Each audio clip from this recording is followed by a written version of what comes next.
have Nancy read the story, and then from there we'll start the critique. And as she reads it, Ed is going to scroll it up, because it's really, unless you're an auditory learner, which most people aren't, you can just read it right on the screen as she goes along. And this is an upmarket thriller novel excerpt. Home is Where You Go by Nancy Webb.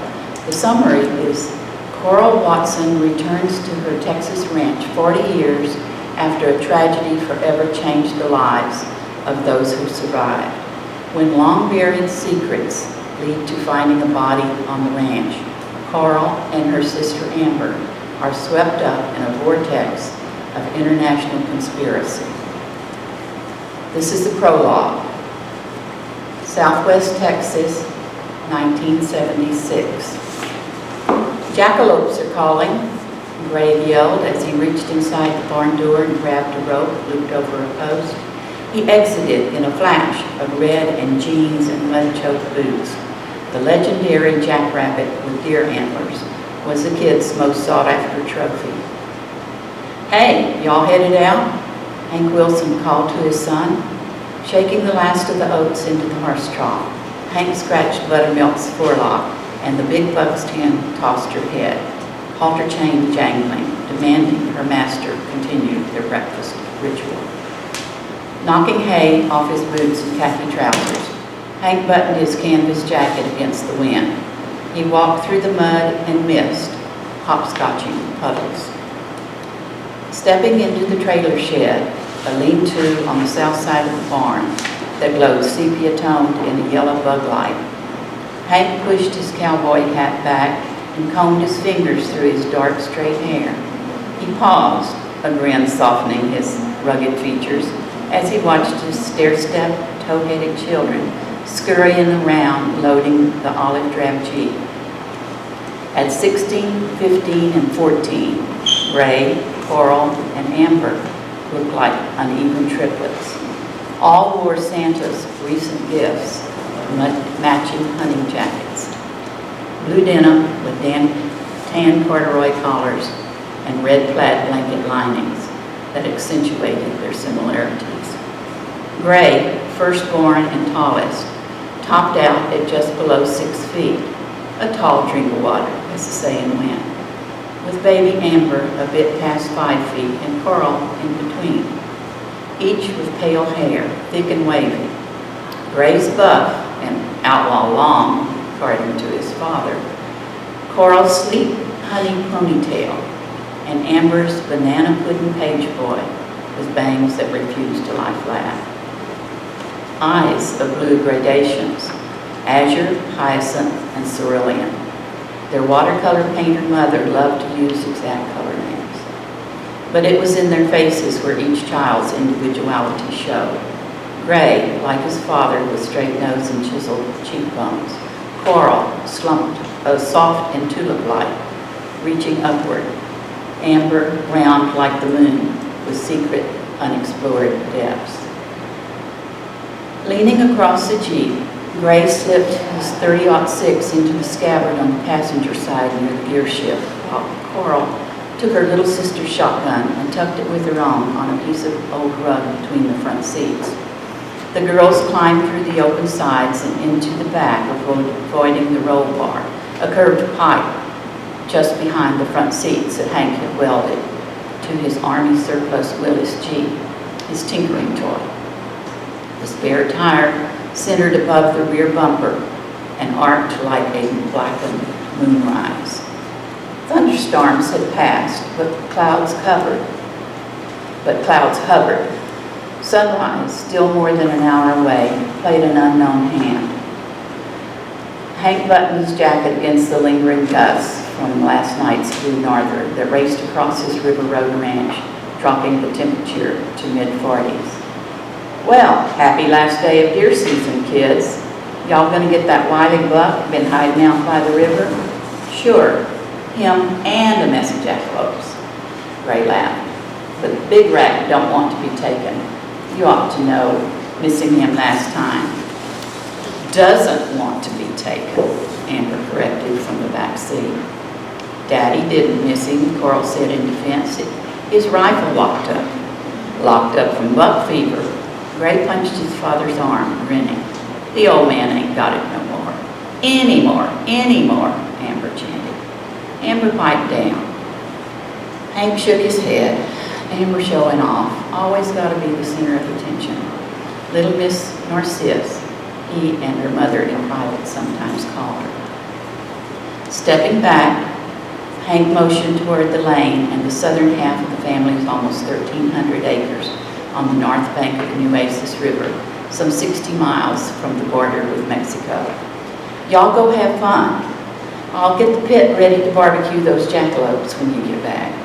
Now be sure to get a turkey for your mother. Wait! The back door screen slammed. Ophelia Watson, her shock of blonde curls tied back, ran down the steps through the porch light circle and out the yard fence gate. You forgot your thermos and snacks.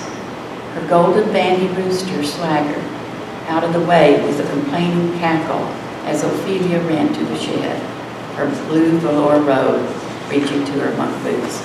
She handed a paper sack to Coral, who stashed it on the back floorboard. Ophelia gave goodbye kisses all around, and with one last reminder to the kids to close the pasture gate so the cattle wouldn't roam, Hank stepped back, arms interlinked. The parents called in unison, "Good luck, be careful."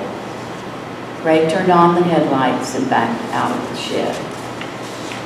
Following the two-lane track, hacked through thick mesquite and cactus that paralleled the river, Gray cut the engine downwind of the jackalope ambush stands, the kids' name for their deer and hog hunting spot. About a quarter mile south in the pecan bottom, wild turkeys roosted on the bank of the river.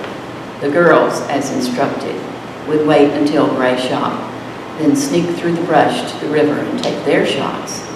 Now wait 5 minutes after I fire, Gray whispered as he cut the engine.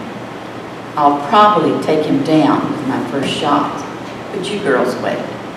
Count to 60 5 times before you start out, and be quiet. Coral nodded and mouthed, "We will." "I'll use my watch," Amber whispered back. "That's why I'm wearing it, stupid."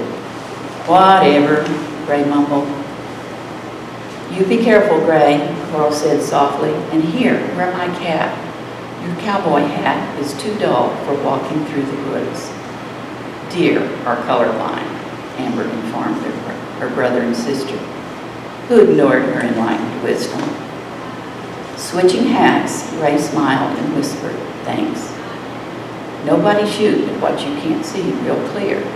Now load up." A dark mist swaddled the Jeep.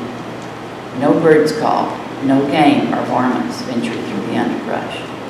Twilight lightened the cloud cover. Sunrise would come at 7:30, if at all. The kids had a while to sit and wait, girls in the Jeep and Gray in his deer stand. Amber wriggled around and found a kneeling position on the back seat. Coral removed her gloves and pulled matching Remington 12-gauge double-barrel shotguns from between the seats. She handed one to her sister. Breaking the barrel, Amber inserted a brass and green No. 5 lead shot shell into each chamber and lifted her gun back up. Gray, reaching to pull his rifle from the scabbard, scooted toward the passenger side and leaned across the gearshift mound. As usual, his scope hung. He stretched and raised up to loosen the gun without messing up his scope and precise sighting. Issuing a few whispered curse words, he worked the shoulder stock back and forth with care. Standing behind the driver's seat, Coral broke the shotgun across her left arm, letting the barrel fall toward the outside of the Jeep. She pulled a pair of shells from the half-dozen stashed in her jacket pocket and let them slip into the chambers. Snapping the barrel to the locked position, she shifted her gun to her right forehand, and reaching up, Coral pushed back Ray's cowboy hat that had inched down his forehead. From next to her, Amber whispered, "I'm ready." Coral felt her shotgun slip. Her feet rose from the floorboard as the world exploded. Her shotgun hit the roll bar. The world exploded again. Brush vibrated with beating bird wings and panicked wildlife. The blasts replaced by screeching warnings. Frantic shrieks and screams reverberated through the mist. A jackalope paused, Coral saw, in a clump of prickly pear beside the Jeep. Coral lay across the front seat. His head, blonde hair, brains, bits of bones, covered the dashboard with red and yellow. The folded windshield tray light held an array of color and mass that disappeared onto the hood and into the dark. An odor of gunpowder and a life stench, death stench, filled Coral's nose, permeating her entire body. Coral's legs locked as she stared down at her brother's form draped across the seat. His hands clasped the gun stock, now loosened from the scabbard, but hanging part way. His boots, freed of the clutch pedal, caught the side of the Jeep, and his blue denim shoulders reached the far side of the passenger seat, and there he stopped. He had no head, just pulsing squirts of blood, landing somewhere unseen on the running board and muddy home beneath the Jeep. "Where's my cap?" Coral thought. Amber huddled in the floor corner of the back seat, clutching her shotgun, cringing, trembling. Her knees were pulled to her chest. Her blue eyes glowed bright circles in the darkness made darker by the spare tire's dawn shadow. She stared at the back of the passenger seat. She seemed to grow in size as she raised her shoulders. Her head rotated. Her vision moved across the dripping dashboard, then down the outside line of the seat to the sideways stream of blood on the running board. She turned and looked directly into Coral's eyes. In a voice, frigid and lethal, Amber said, "You shot Ray." Wow. Good reading. Thank you. You could read on one of those, I don't know, those shows where they have a narrator. Oh, all right. Well, thank you. I thought that your writing was really good. I thought it flowed well. You have really good verbs and adjectives to describe. I mean, even in the very beginning, mud-choked boots. That's just really good. And hopscotching puddles and just really good sentences and explanation for everything. So, and I think that as we move forward, for me anyway, that the fixes I'm going to recommend, I don't think they're difficult. So you did a really good job. So I want to bring up two things and I'll pass them on to the group. The first one is, I have a few, but I didn't know it was, and maybe I missed it, I didn't know it was still dark out until the end of the second page. So everything I was picturing up until you said that it wasn't dark, I need to know that right at the very beginning. Okay. Because I didn't know that. You said morning, but breakfast, of course, I don't live on a farm, so I'm thinking breakfast. Oh, okay. It's just All right, breakfast. And that's kind of important for setting. And then, of course, that's an easy fix. And the second one is when Ray gets shot, I couldn't picture it. I understood where you were going, but I have an engineering degree, so I'm very picky about, I can't help it, so this is how I see stuff. So I couldn't picture like the angle of the gun and when it went off and which way it was facing. So I just pictured the gun. I'm like, how did it slip out of her hands? I mean, they're used to holding guns for 14 years. I just couldn't buy it. So even though I could buy what happens after that, which is, I almost couldn't, I had to skim a couple of sentences.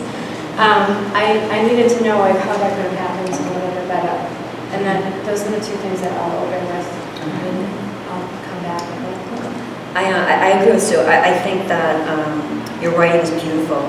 You use some amazing imagery that I'll say what Dave will say, which aggravates me because I can't do it. So just some of the imagery is just beautiful, and I marked it on here. Again, just the couple of examples that Sue gave. Hopscotching, the puddles. I could pretty much picture everything.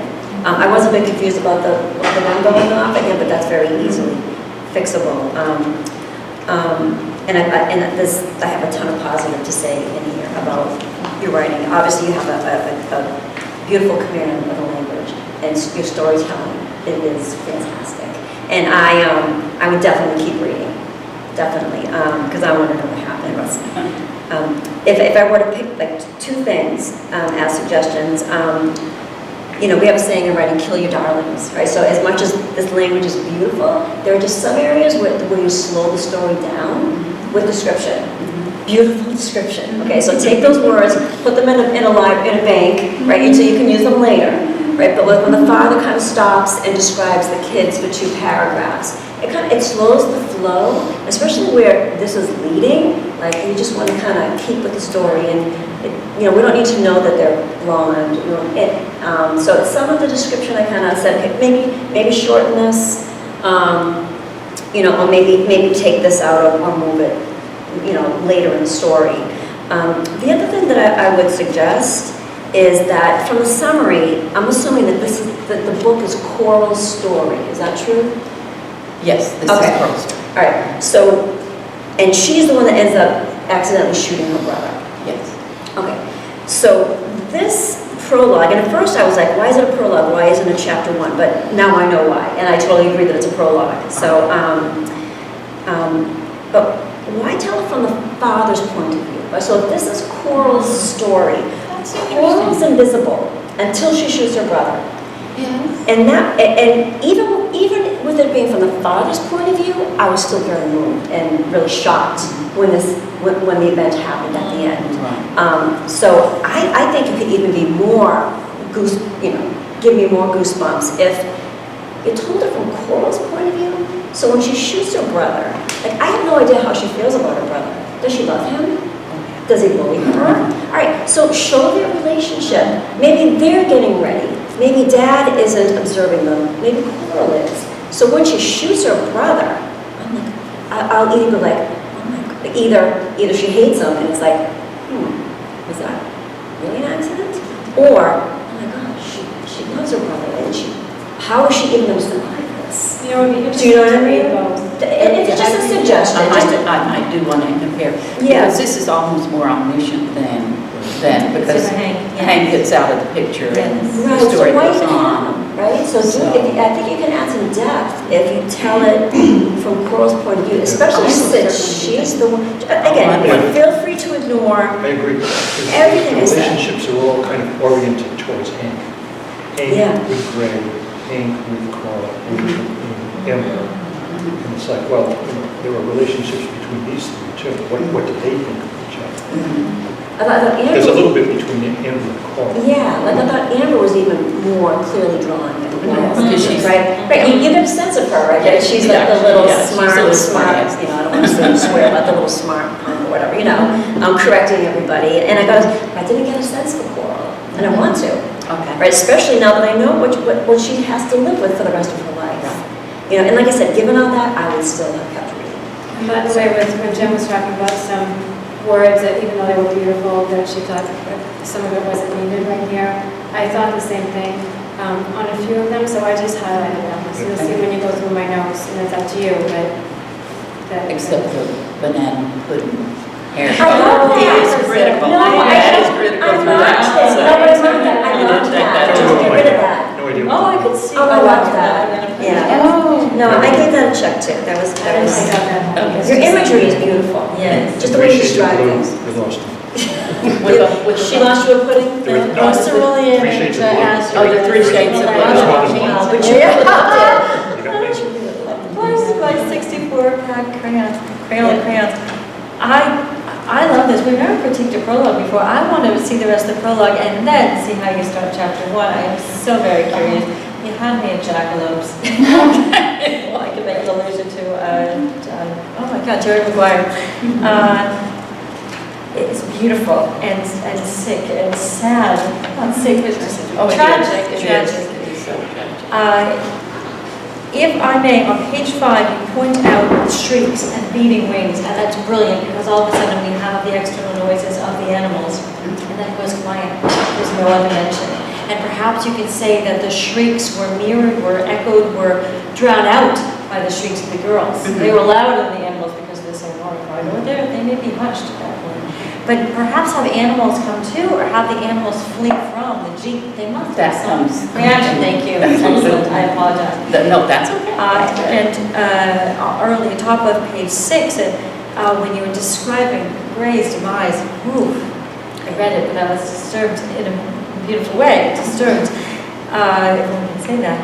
Perhaps compare it to something in a horror film, to something, because we as society, not I personally, but we seem desensitized to Walking Dead and graphic TV shows, Criminal Minds, some books or movies, and so maybe mention it and then say, but this is real, this is happening in front of me, it's tangible, it's palpable. And it could happen. Oh, it certainly could. I'm not saying the zombie apocalypse couldn't happen. I think too, if you go along with what Jen said with Coral's point of view, even though that's where you move toward the end, I think it could be a little bit more dramatic.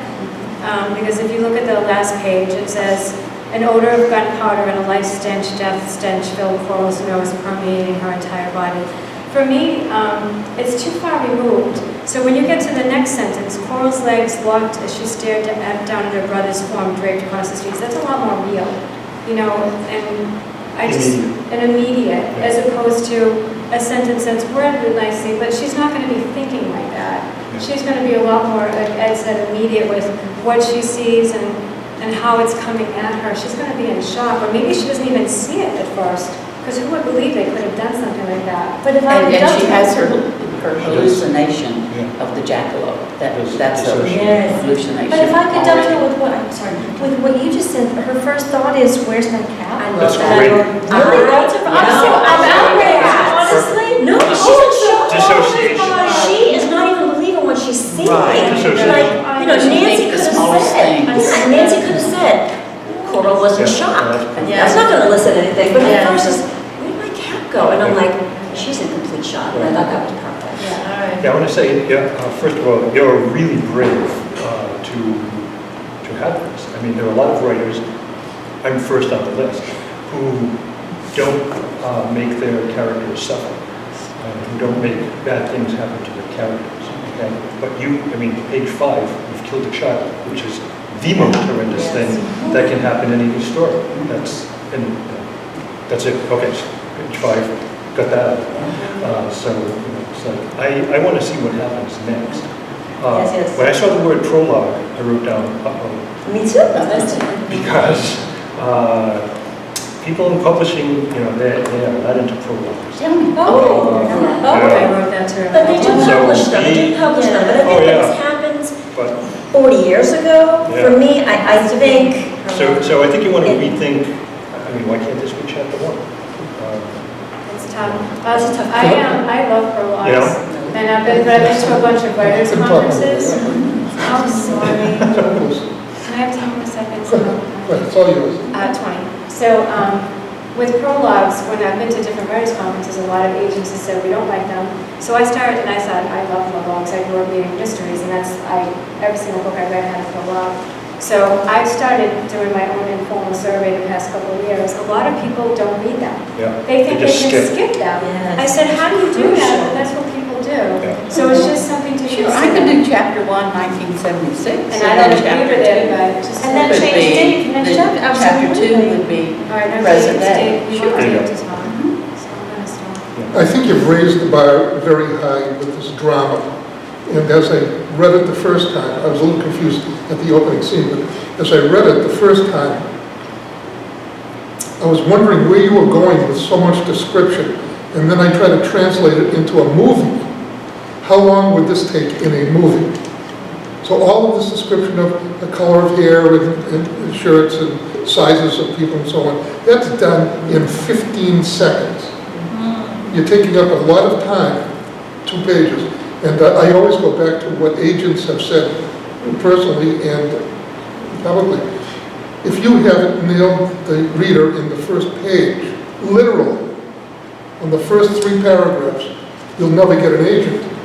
With this much beautiful description, and the kids are terrific, and they're a wonderful family, and they're going to do what kids do in Texas, kill things, and you've captured it very well.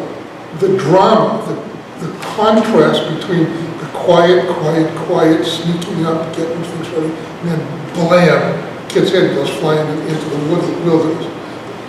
There's no more greater tension than that. I wonder if you could bring that further, but then I thought about it even deeper, I think. This is Coral's story, and she's going to live a life of hiding this horrible truth. Yes, she is. Okay. Do you need this here? You're giving everything away. You're giving it all away. So this is the hard darkness. Get Coral, get us involved in Coral's life now, and she's acting oddly. There is something hidden. People talking, whatever, I don't know the rest of the story.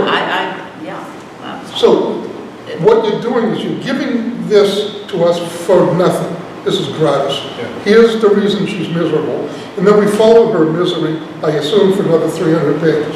Why don't you have us wonder why she's miserable and have this trickle in, get little bits of this, and then we will, rather than being given this, we will discover it, which is the real writer's eye. Yeah. You'll allow us to do that. It's amazing. Oh my gosh. That's It's interesting. like catch-22. It's like catch-22. What is wrong with, I can't- yes, The guy is constantly thinking about what happened in that one mission. that's right. And it's like through, 3/4 of the book, you're wondering, Which book? what the hell? Catch-22. Oh. What happened in this She mission? keeps on crashing airplanes. And then you It's find out parentheses. what happened. Yeah, I know And that one. It's like, You could have a flash of red plaid in a store window, and that could trigger, oh my gosh, trigger. Well, Whatever word it could trigger. You got you're spot on But- because it does in chapter Anyway, 1. bonus points, bonus points. Nice, you do. Check plus, Julie. it's an interesting idea. Yeah. That was that's clever. very, very You know what interesting. else that's done? Not at the beginning of a book, but if you've read The World According to God, Yeah, you it get does. way into the book, and there's a scene where the young boy dies in the car accident in the driveway, and you don't know it in the next chapter, except by his absence. And it's a very interesting way to do it. Well, the Prince of So- Tides, the Prince of Tides is Oh, one. that's Yes. Right, That's that, right. You that don't- they're a mess, you don't know why they're a mess until, but then you realize why they're a mess. Yeah, Like, this is discovery. so there are books that do it like that. Yes. I don't necessarily disagree. I think this would suck me right in the beginning. Sure.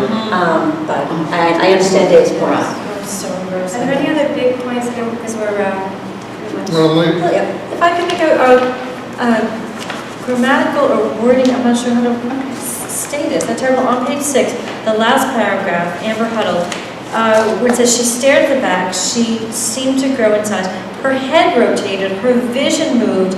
I think I'd make it an active verb with she as the subject, just she raised, she rotated, she glanced at, so it's more, Oh, that's good.